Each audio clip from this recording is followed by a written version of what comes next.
ఇది చిన్నది పెట్టుబా చిన్నది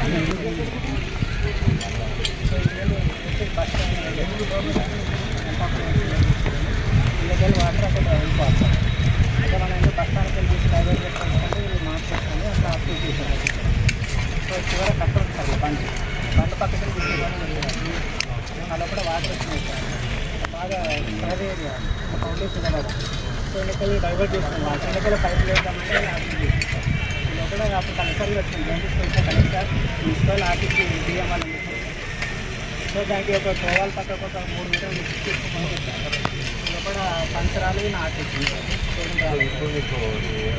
ప్రాపర్గా ఇప్పుడు ఎక్కడ పోవాలనేది ఐడియా ఉంది సార్ అందరితో కన్సెన్సస్ వచ్చింది కదా మన దాంట్లో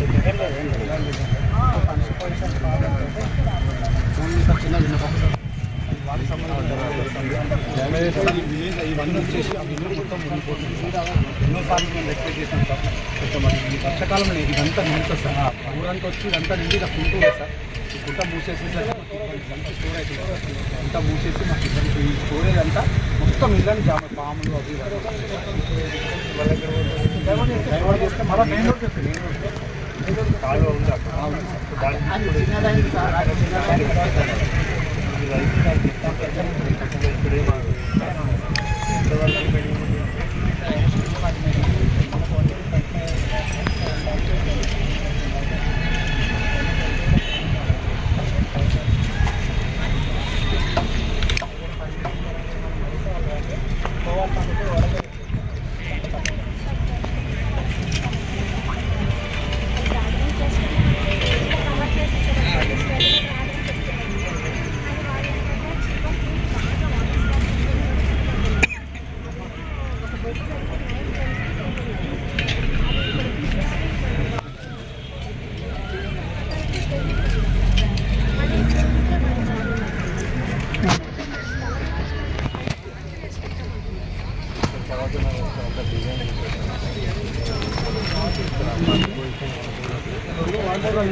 అందరికీ నమస్కారం. నర్సాపూర్ బస్ స్టాండ్ విజిట్ చేయడం జరిగింది. సో మరి ఇక్కడ కొద్దిగా డ్రైన్ ప్రాబ్లం చెప్తున్నాయి. ఇంతకుముందు కూడా ఎస్డిఎఫ్ కూడా ఆల్రెడీ శాంక్షన్ అయింది. ఎప్పుడైతే అంత ప్రాబ్లం లేకపోయినా కానీ వర్షాకాలం కొద్దిగా స్టార్ట్ అయ్యేసరికి సో ఆ వాటర్ అంతా కూడా కాలనీస్ వాటర్ అంతా కూడా ఇక్కడ రావడం వల్ల ఇక్కడంతా కూడా కొద్దిగా ప్రాబ్లం అయ్యే ఛాన్సెస్ ఉంది అనేసి ఒకసారి చూడడం జరిగింది. సో ఆల్రెడీ ఈ పరిష్కారం ఇంతకుముందు కూడా అందరి డిపార్ట్మెంట్ కూర్చోబెట్టి ఒక కన్సల్టెన్సీ బిల్డప్ చేయడం జరిగింది. సో దాని పరిష్కారం అయ్యే విధంగా సో ఆ కన్స్ట్రక్షన్ కూడా తొందరగా టేకప్ చేసి మరి ఇక్కడ అంతా కూడా ప్రాబ్లం రాకుండా వాటర్ ఇక్కడ నీళ్ళలో ఉండకుండా ఉండే విధంగా ఏమేమి ఏర్పాటు చేయాలో మరి డిస్ట్రిక్ట్ అడ్మిషన్ తర్వాత అది ఇమీడియట్గా టేకప్ చేస్తాను. అదేవిధంగా ఒకసారి మరి రాష్ట్ర ప్రభుత్వం ప్రతిష్టాత్మకంగా టేకప్ చేసిన ఉచిత బస్సు ప్రయాణం కూడా ఒకసారి చూడడానికి కూడా రావడం జరిగింది. సో ఆ బస్సెస్లో కూడా పబ్లిక్తో కూడా ఇంటరాక్ట్ అయితే కూడా వాళ్ళందరూ కూడా చాలా హ్యాపీగా ఉన్నారు. సో మహిళలకు అందరూ కూడా 0 టికెట్ కూడా వాళ్ళు ఇవ్వడం జరిగింది. సో హస్బెండ్కి ఒక 200 రూపీస్ టికెట్ అయితే కూడా అదే టికెట్లోనే వైఫ్కి 0 టికెట్ కూడా చూడడం జరిగింది. సో అందరు కూడా బాగా బెనిఫిట్ అయితే వాళ్ళు కూడా హ్యాపీగా ఉన్నారు. సో చూసినాం అన్ని బస్సెస్ కూడా అంతేం రష్ కూడా లేదు. సో రష్ కూడా నార్మల్గా ఇంటి ముందు అయితే ఎంత ఉండేనో అంత రష్ ఉంది. సీట్స్ కూడా అందరికీ దొరికినాయి. సో మరి ఈ ఉచిత బస్ ప్రయాణం కూడా వాళ్ళందరూ కూడా చాలా హెల్ప్ అవుతుంది. అదేవిధంగా చాలామంది ఇప్పుడు కాలేజ్ స్టూడెంట్స్ ఉన్నారు.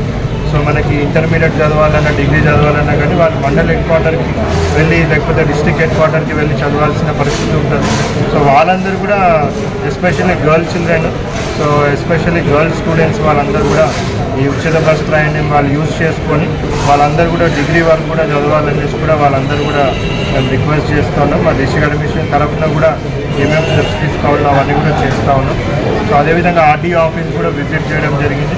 ధరణి పెండెన్సీ ఒక లాస్ట్ 2 వీక్స్ నుంచి ఒక స్పెషల్ డ్రైవ్ కింద మనం స్టార్ట్ చేసినాము. సో మన డిస్ట్రిక్ట్లో ఆల్మోస్ట్ ఒక 5,000 అప్లికేషన్స్ లాస్ట్ 15-20 డేస్ లోపల ఒక 5,000 అప్లికేషన్స్ జరిగినవి అన్నీ కూడా క్లియర్ చేస్తాం. సో ప్రెజెంట్గా ఇంకొక 6,000 అప్లికేషన్స్ పెండింగ్ ఉన్నాయి. సో వీటిని కూడా యాజ్ ఎర్లీ యాజ్ పాసిబుల్ అన్నీ కూడా మేము క్లియర్ చేస్తూ ఉన్నాం. సో పబ్లిక్ అందరికీ కూడా రిక్వెస్ట్ ఏంటి అనేసి అంటే ప్రజావాణి రోజు సో అందరు కూడా కలెక్టర్ ఆఫీస్కి రావాల్సిన అవసరం లేదు. సో ఆర్డీఓ ఆఫీసెస్లో, ఎంఆర్ఓ ఆఫీసెస్లో, ఎంపీడీఓ ఆఫీసెస్లో కూడా ప్రజావాణి చేస్తారు. బట్ అందరు కూడా కలెక్టర్ ఆఫీస్కే వస్తూ ఉన్నాం. సో ఈ వీక్ నుంచి కూడా మేము అన్ని MRO offices, RDO offices, MPDO ఆఫీసెస్లో కూడా ప్రజావాణి స్ట్రెంగ్తన్ చేస్తూ ఉన్నాం మండే. సో మీడియా తరఫున రిక్వెస్ట్ ఏంటంటే వాళ్ళకి రెవెన్యూ ఇష్యూస్ ఏమైనా ఉన్నా, పెన్షన్ రిలేటెడ్ ఇష్యూస్ ఏమైనా ఉన్నా కానీ సంబంధిత ఎంఆర్ఓ ఆఫీసెస్, వాళ్ళ సంబంధిత ఆర్డీఓ ఆఫీసెస్కి, సంబంధిత ఎంపీడీఓ ఆఫీసెస్కి వెళ్ళాలని రిక్వెస్ట్ చేస్తున్నాను. అక్కడ ఏమైనా సమస్య పరిష్కారం కాకపోతే ఆర్డీఓ ఆఫీసెస్ కూడా ఉన్నాయి, ఆర్డీఓ ఆఫీసెస్కి విజిట్ చేయమని కూడా చెప్తా ఉన్నాం. సో మరీ అక్కడ కూడా రాకపోతేనే వాళ్ళు కలెక్టర్ ఆఫీస్కి రావాలి. సో వాళ్ళు ఉట్టిగా అంత దూరం రావాల్సిన అవసరం లేదు. పరిష్కారం అంతా కూడా ఎంఆర్ఓస్, ఎంపీడీఓస్, ఆర్డీఓస్ కూడా ఇన్స్ట్రక్షన్స్ ఇచ్చిన అన్నిటికీ కూడా అప్లికెంట్స్కి రిటర్న్గా వాళ్ళకి మేము ఇన్స్ట్రక్షన్స్ ఇవ్వమని చెప్పాము. సో అయ్యేటట్టు అయితే ఎన్ని రోజులలో అవుతుంది. ఒకవేళ కాకపోతే ఎవరి దగ్గరికి వెళ్తే పరిష్కారం అవుతుంది, సివిల్ కోర్ట్ దగ్గర వెళ్తే పరిష్కారం అవుతుందా, లేకపోతే ఇంకేదైనా అథారిటీ దగ్గర వెళ్తే పరిష్కారం అవుతుందా. సో అది కూడా రాతపూర్వకంగా కూడా పిటిషనర్స్కి ఇవ్వమని చెప్పినాం, అది కూడా జరుగుతుంది. సో ధరణి వెరిఫికేషన్ కూడా చాలా మంచి దీంట్లోనే నడుస్తూ ఉంది. సో మేబీ ఇంకొక 15-20 డేస్లో కూడా ఇదే డ్రైవ్ మోడ్లో మ్యాక్సిమం ఏవైతే మేము సమస్యలు ఇట్టే తొందరగా పరిష్కారం చేసేటివి అన్నీ కూడా చేసేస్తాం. కానీ ఏమైనా ఉంటే కూడా ఎక్కడ వెళ్తే పరిష్కారం అవుతుంది కూడా అది కూడా చూపెట్టడం జరుగుతుంది. సార్ మున్సిపల్ డెవలప్మెంట్ కోసం స్పెషల్ గ్రాంట్ కూడా అడిగినట్టు అది అడిగినారు, ఆల్రెడీ ఇంతకుముందు నన్ను కలిసి అడిగినారు. సో అది ఒకసారి నేను అంతా కూడా మున్సిపల్ ఫండ్స్ ఎంత ఉన్నాయి, జనరల్ ఫండ్ ఎంత ఉంది, వేరే ప్రభుత్వం నుంచి వచ్చే గ్రాంట్స్ ఎంత ఉన్నాయి అవన్నీ కూడా ఒకసారి వెరిఫై చేస్తాను. చేసి ఏమైనా ప్రభుత్వం నుంచి మనకు రావాల్సిన ఫండ్స్ వేరే మున్సిపాలిటీస్కి ఏమైనా వచ్చి మనకి ఇంకా రాకుండా మిగిలిపోయిన ఫండ్స్ ఏమైనా ఉంటే కూడా తొందరలో ప్రభుత్వం నుంచి అవన్నీ కూడా తెప్పించడానికి సో డిస్ట్రిక్ట్ అడ్మినిస్ట్రేషన్ తరఫున ఏమేమి స్టెప్స్ తీసుకోవాలని అవన్నీ కూడా ఇల్లీగల్